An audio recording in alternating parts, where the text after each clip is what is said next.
მოგესალმებით მეგობრებო, მე ვარ გიორგი ბაქანიძე, ბერლინში მცხოვრები ფსიქიატრი და ვაგრძელებ ჩემ YouTube ვიდეოების სერიას ფსიქიატრიაზე. დღეს მოგიყვებით ბიპოლარულ აშლილობებზე. ამ აშლილობას ადრე მანიაკალურ დეპრესიული სინდრომი ერქვა და ბევრს ის ამ სახელით ახსოვს. ის განეკუთვნება აფექტურ აშლილობებს, ანუ ისეთ აშლილობებს, რომლებიც გუნება-განწყობის ცვლილებით მიმდინარეობს. როგორც მისი სახელი მიგვითითებს, ამ აშლილობას ორი პოლუსი აქვს, ესენი არის დეპრესიული და მანიური მდგომარეობები. ბიპოლარულ აშლილობას ფაზური მიმდინარეობა აქვს და ამიტომ ვლაპარაკობთ დეპრესიულ ან მანიის ფაზებზე. არსებობს აგრეთვე შერეული ფაზებიც. თვითონ ამ ფაზაზე ქვემოთ დაწვრილებით ვილაპარაკებ. ამ აშლილობის დაავადების რისკი შეადგენს დაახლოებით 1-2% და ის იწყება ხოლმე როგორც წესი 16-18 წლის ასაკში. ბიპოლარული აშლილობა ხშირად დეპრესიული ეპიზოდით იწყება და ის როგორც პირველადი დეპრესიული ეპიზოდი დიაგნოსტირდება ხოლმე. თუ მას გარკვეული პერიოდის შემდეგ მანიის ფაზა მოხვა, მაშინ ისმება უკვე ბიპოლარული აშლილობის დიაგნოზი. თუ პირველად დეპრესიულ ფაზას მეორე დეპრესიული ფაზა მოხვა, მაშინ ბიპოლარული აშლილობის ალბათობა საკმაოდ მცირდება და როგორც წესი უნიპოლარული რეციდივირებადი დეპრესიული აშლილობა ყალიბდება ხოლმე.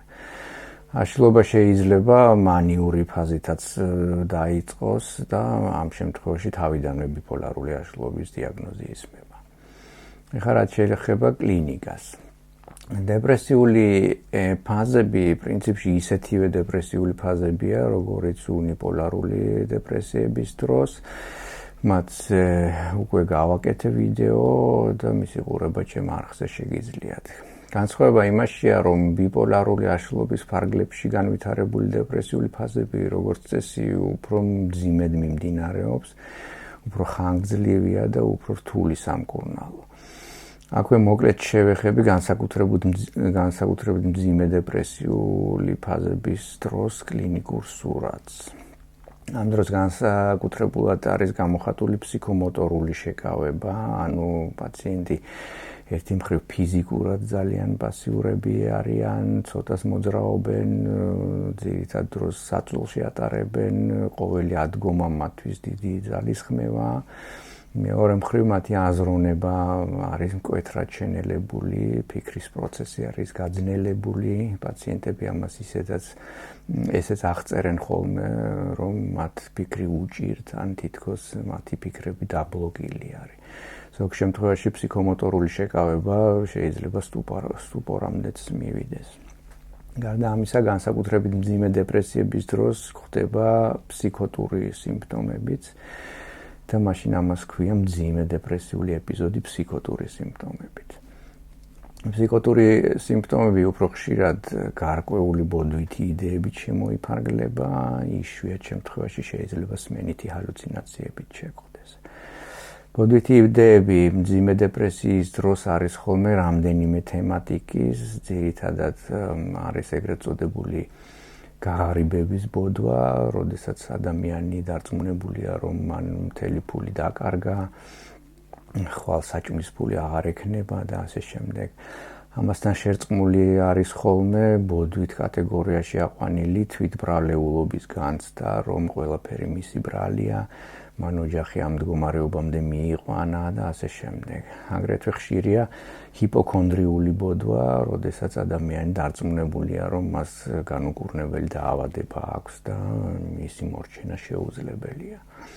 არის კიდე სხვა შინაარსის ბოდვითი იდეები, მაგალითად საკუთარი უმნიშვნელობის, არარაობის ბოდვითი განცდა, რომელიც შეიძლება ნიჰილისტურ ბოდვაში გადაიზარდოს, როდესაც ადამიანი დარწმუნებულია, რომ ის აღარ არსებობს.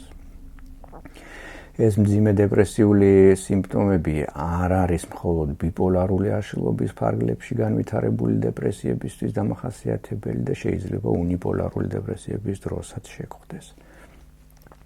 ხშირია ესეთი მძიმე დეპრესიები მოხუცებულ ასაკშიც.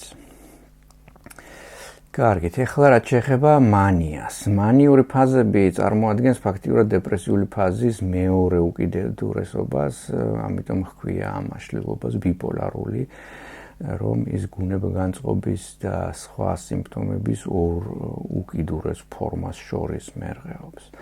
მანიის ფაზაში ადამიანის გუნება-განწყობა აწეულია, ის ბედნიერი და ეიფორიულია, მას აქვს ბევრი ენერგია, სულ გარეთ არის, ბევრს ურთიერთობს, ურთიერთობაში დისტანციის დაცვა უჭირს, ფამილიარულია, ბევრს და უაზროდ ხარჯავს ფულს, აქვს ხშირი და ზედაპირული ურთიერთობები, ხშირი და სარისკო სექსუალური კავშირები, მას არ სჭირდება ბევრი ძილი. ანუ მას ძილი დარღვეული კი არ აქვს, როგორც დეპრესიული პაციენტს, რომელიც ვერ იძინებს, ან ხშირად ეღვიძება. არამედ მას უბრალოდ არ სჭირდება ბევრი ძილი, იმიტომ რომ ის არ იღლება. მანიის ფაზაში ადამიანებს როგორც წესი 2-3 საათი ძილი ყოფნით ხოლმე. მათი ფიქრები აჩქარებულია, ისინი ბევრს ლაპარაკობენ და მათ სიტყვას ვერ გააწყვეტინებ. ისევე როგორც დეპრესიები, არსებობს მანიური ფაზები ფსიქოტური სიმპტომებით. აქაც სპეციფიური ბოდვითი შინაარსები გვხვდება, ყველაზე უფრო ტიპიური არის მეგალომანიური ბოდვა, პაციენტები დარწმუნებულები არიან თავიანთ განსაკუთრებულობაში, ზებუნებრივ უნარებში, მათ თავი წარმოუდგენიათ ხოლმე გავლენიან პიროვნებებად და ასე შემდეგ. ზოგჯერ ადამიანებს გონიათ, რომ ისინი სინამდვილეში გამოჩენილი ადამიანის შთამომავლები არიან და თავიანთმა მშობლებმა ისინი უბრალოდ იშვილეს. ამას წარმომავლობის ბოდვას ვეძახით. ხშირია პარანოიდული განცდაც, დევნის და თვალთვალის ბოდვა. ტიპიური მანიის მდგომარეობისთვის არის ის, რომ ისინი პაციენტები თავიანთი მდგომარეობის პათოლოგიურობას ვერ ხვდებიან. ისინი იმ მომენტში არ იტანჯებიან, პირიქით თავს კარგად გრძნობენ და ვერავინ დაარწმუნებს მათ, რომ მათ რამე აშლილობა აქვთ. ამ კრიტიკის უქონლობის გამო ძალიან რთულდება მათი მკურნალობაზე დაყოლიება. მანიური ფაზები ძალიან დიდ ზიანს აყენებს ადამიანის ფინანსურ მდგომარეობას, ხშირია დიდი დავალიანებები, იმიტომ რომ ისინი ბოლოდან აზოგსაც ხარჯავენ, მანქანებს ყიდულობენ, კონტრაქტებს აფორმებენ ბევრ ათასებზე და ასე შემდეგ. ასევე ზარალდება მათი სოციალური ცხოვრება, ფუჭდება ურთიერთობები და ასე შემდეგ. ხშირი არის, როდესაც ადამიანი მანიის ფაზიდან გამოვა, გაიაზრებს რა მდგომარეობაში იყო, რამდენი ფული დახარჯა, რამდენ ადამიანთან გაიფუჭა ურთიერთობა, ან თავი შეირწყვინა და მერე ჩაეშვება ხოლმე დეპრესიულ ფაზაში. როგორც უკვე ვახსენე, მანიური პაციენტები თავის მანიას ვერ ამჩნევენ ხოლმე, ამიტომ მნიშვნელოვანია, რომ მათ ფსიქოედუკაციის ფარგლებში ისწავლონ მანიის პირველი ნიშნების ამოცნობა და ზომები მიიღონ იმისთვის, რომ მანიური ფაზა არ განვითარდეს. ესეთი ნიშნები შეიძლება იყოს მაგალითად ძილის შემოკლება, ასევე გუნება-განწყობის და ენერგიის დონის არაადეკვატური აწევა. როგორც წესი ამ ნიშნებს პირველები პაციენტის ოჯახის წევრები ამჩნევენ და მნიშვნელოვანია, რომ პაციენტები მათ ენდონ და დაუჯერონ, როცა ისინი ამ პირველ ნიშნებზე მიუთითებენ. უკვე ნახსენები მძიმე სოციოეკონომიკური ზარალის გარდა მანიურმა ფაზამ შეიძლება ჯანმრთელობასაც შეუქმნას პრობლემები, რადგან მანიური პაციენტები გადამეტებულად რისკიანი იქცევა ახასიათებთ მათ, რის გამოც უბედური შემთხვევების ალბათობა იზრდება. ამიტომ ბიპოლარულმა პაციენტებმა ყველანაირად უნდა ეცადონ, რომ მანიური ფაზის განვითარება თავიდან აიცილონ. მანიური ფაზები ყოველთვის ერთნაირი არ არის. კლინიკურ პრაქტიკაში ანსხვავებენ მანიის ორ ქვეტიპს. ესენია ეიფორიული მანია, რომელიც ზემოთ აღწერე და რომელიც დროსაც დიდწილად აწეული გუნება განწყობა და ბედნიერების განცდა დომინირებს და არსებობს დისფორიული მანია, რომლის დროსაც პაციენტები უმეტესად გაღიზიანებულები და კონფლიქტურები არიან. ეს ქვეტიპები არ წარმოადგენენ დიაგნოსტიკურ კატეგორიებს, არამედ უფრო კლინიკური სურათის აღსაწერად გამოიყენება კლინიკურ პრაქტიკაში. და როგორც უკვე ვახსენე ზემოთ, არსებობს კიდე შერეული ფაზები, როდესაც დეპრესიული და მანიური სიმპტომები ერთდროულად არის გამოვლენილი. ეს იმას ნიშნავს, რომ ადამიანები ასეთი ფაზის დროს განიცდიან გუნება-განწყობის უეცარცვლილებებს. ღრმა დეპრესიული მდგომარეობიდან წუთების განმავლობაში შეიძლება აღგზნებულ დისფორიულ მდგომარეობაში გადავარდნენ. შემდეგ ისევ საწყვეტილება დაეუფლოთ და სუიციდური იმპულსები გამოავლინონ და ასე შემდეგ. ესეთი ფაზების დროს, როგორც წესი, დისფორიული გაღიზიანებული აფექტი ჭარბობს და არა ეიფორია და ბედნიერების განცდა. და ბოლოს კლასიფიკაციაზე ლაპარაკი რო დავასრულო, უნდა ვახსენო, რომ ბიპოლარული აშლილობების ორ ტიპს ანსხვავებენ, ესენია ბიპოლარული აშლილობა პირველი ტიპი და ბიპოლარული აშლილობა მეორე ტიპი. განსხვავება იმაშია, რომ პირველი ტიპის დროს გვხვდება დეპრესიული და მანიური ფაზები და მეორე ტიპის დროს გვხვდება დეპრესიული და ეგრეთ წოდებული ჰიპომანიური ფაზები. ჰიპომანია არის ასევე ნორმაზე ზემოთ აწეული გუნება-განწყობის და ენერგიის მდგომარეობა, რომელიც მანიასთან შედარებით ნაკლებად მწვავედ არის გამოხატული. კარგი, ეხლა ორი სიტყვით მინდა დიფერენციალურ დიაგნოსტიკას შევეხო. ბიპოლარული აშლილობა ხშირად ერევათ ხოლმე borderline პიროვნულ აშლილობაში და პირიქით. ეს იმის გამო ხდება, რომ ამ ორივე აშლილობას ახასიათებს გუნება-განწყობის ცვალებადობა და დეპრესიული მდგომარეობები. განსაკუთრებით ბიპოლარული აშლილობის შერეული ფაზები შეიძლება წააგავდეს borderline სიმპტომატიკას, რადგან იქ აფექტის ხშირი ცვლილება გვხვდება. სინამდვილეში მათი გარჩევა საკმაოდ ადვილია, უბრალოდ საჭიროა ხოლმე კარგი ანამნეზის აკრეფა, როგორც პაციენტებისგან, ასევე მისი გარემოცვისგანაც. პირველ რიგში ბიპოლარული აშლილობა, როგორც უკვე ვთქვი, ფაზური აშლილობა არის. ნორმოთიმიულ, ანუ სტაბილურ არავადმყოფურ ფაზაში ბიპოლარულ პაციენტს არ აქვს აფექტის კონტროლის დარღვევა და მთელი რიგი სხვა სიმპტომებისა, რომლებიც borderline პაციენტებს ახასიათებს. ამ სიმპტომებისთვის იხილეთ ჩემი ვიდეო borderline პიროვნულ აშლილობაზე. ხოლო borderline პაციენტებისთვის ეს სიმპტომები მათი პიროვნული სტრუქტურის ნაწილია და მთელი ცხოვრების განმავლობაში გაჰყვებათ, ასე ვთქვათ.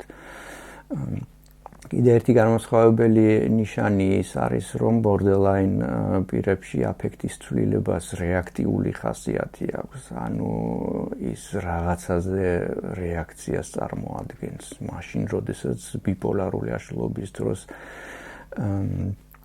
ფაზის ცვლილება გამოწვევის გარეშე ხდება, არა რეაქტიულად. კარგი, ეხლა მკურნალობის შესახებ.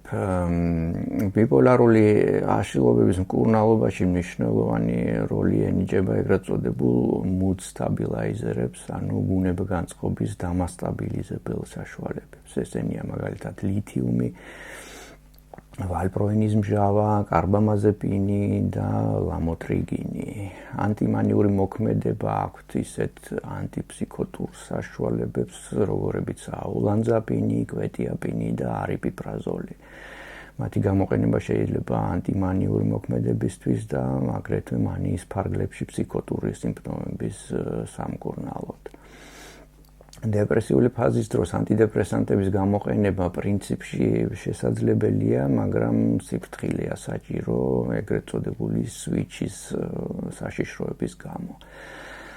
სვიჩზე ვლაპარაკობთ, როდესაც ადამიანი ანტიდეპრესანტებით მკურნალობის შედეგად დეპრესიული ფაზიდან გამოდის და იმის მაგივრად, რომ ნორმალური გუნება განწყობა შეინარჩუნოს, პირდაპირ მანიის ფაზაში გადადის. სვიჩის საშიშროება თან ახლავს ყველა ანტიდეპრესანტს, მაგრამ განსაკუთრებით ნორადრენერგულ და ტრიციკლურ ანტიდეპრესანტებს. ამიტომ ბიპოლარული აშლილობების მკურნალობა იდეალურ შემთხვევაში მხოლოდ მუდ სტაბილაიზერებით უნდა მოხდეს, რომლებიც ადამიანს როგორც მანიური, ასევე დეპრესიული ფაზებისგან იცავენ.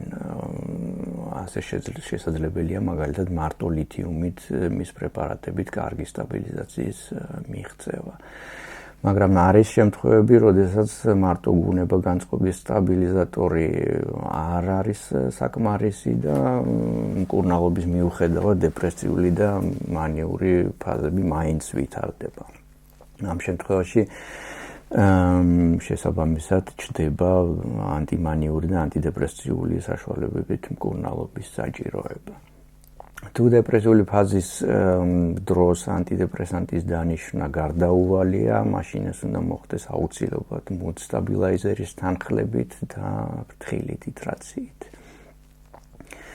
ფსიქოთერაპიას რაც შეეხება, ის მწვავე მანიების შემთხვევაში, რა თქმა უნდა, შეზღუდულია, რადგან პაციენტს ამ მდგომარეობაში არც სურვილი აქვს ფსიქოთერაპია აკეთოს და არც კოგნიტური შესაძლებლობა ამისთვის.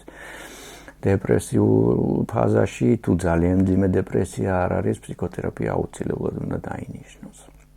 და რა თქმა უნდა, ძალიან მნიშვნელოვანია პაციენტის ფსიქოედუკაცია, ანუ მისი აშლილობის შესახებ კარგად ინფორმირება, რომ მან მანიის პირველი სიმპტომების მოცნობა შეძლოს და ზომები მიიღოს.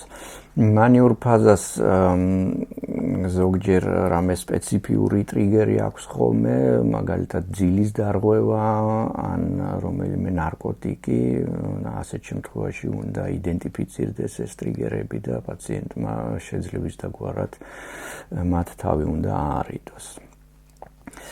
კარგით, დღეს ამითი დავამთავრებ, გთხოვთ მოიწონოთ და გააზიაროთ ეს ვიდეო, რომ რაც შეიძლება მეტმა ადამიანმა ნახოს ის. გმადლობთ ყურადღებისთვის და მომავალ შეხვედრამდე.